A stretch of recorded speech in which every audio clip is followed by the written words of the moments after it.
ଆମେ ଯେତେବେଳେ ସବୁ ସ୍କୁଲରେ ପାଠ ପଢ଼ୁଥିଲେ ସେହି ସମୟରେ ସଂଖ୍ୟାର ପଣିକିଆକୁ ମନେ ରଖୁଥିଲେ। 2 କେ 2, 2 ଦୁନେ 4, 2 3 6, 2 ଚଉ 8 ଏସବୁ ଘୋଷିକିରି ମୁଖସ୍ଥ କରିଦେଉଥିଲେ। ଇଂଲିଶ ମିଡ଼ିୟମର ଯେଉଁ ପିଲାମାନେ ପଢ଼ୁଥିଲେ ସେମାନେ ମଧ୍ୟ ମଲ୍ଟିପ୍ଲିକେସନ୍ ଟେବୁଲକୁ ମନେ ରଖୁଥିଲେ। 2 1 ଯା 2, 2 2 ଯା 4, 2 3 ଯା 6, 2 4 ଯା 8 ସିଏ ଏମିତି ମନେ ରଖୁଥିଲେ। ସେମିତି କ୍ରୋଧ ବା ରାଗ ବା ଆଙ୍ଗର ତାର ବି ଗୋଟେ ମଲ୍ଟିପ୍ଲିକେସନ୍ ଟେବୁଲ୍ ଅଛି। ତାକୁ ଆମେ ସମସ୍ତେ ମନେ ରଖିବା ଦରକାର, ଜୀବନରେ କାମରେ ଆସିବ। ଆସନ୍ତୁ ଜାଣିବା।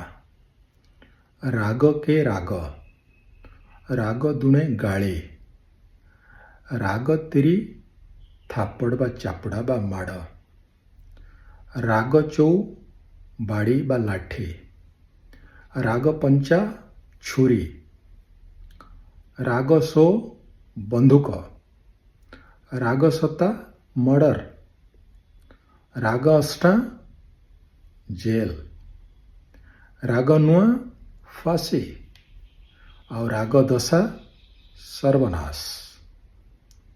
ଆଉ ଗୋଟେ କଥା, ଯେକୌଣସି ନମ୍ବରକୁ ଯଦି ଆମେ 0ରେ ମଲ୍ଟିପ୍ଲାଏ କରୁଥିଲେ, any number multiplied by 0 is equal to 0।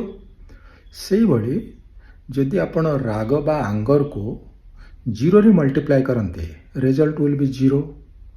So the message is ଯେ ଆପଣ ସବୁବେଳେ ନିଜର କ୍ରୋଧ ବା ରାଗକୁ 0ରେ ମଲ୍ଟିପ୍ଲାଏ କରିଦିଅନ୍ତୁ, so that you will be a good, cool human being.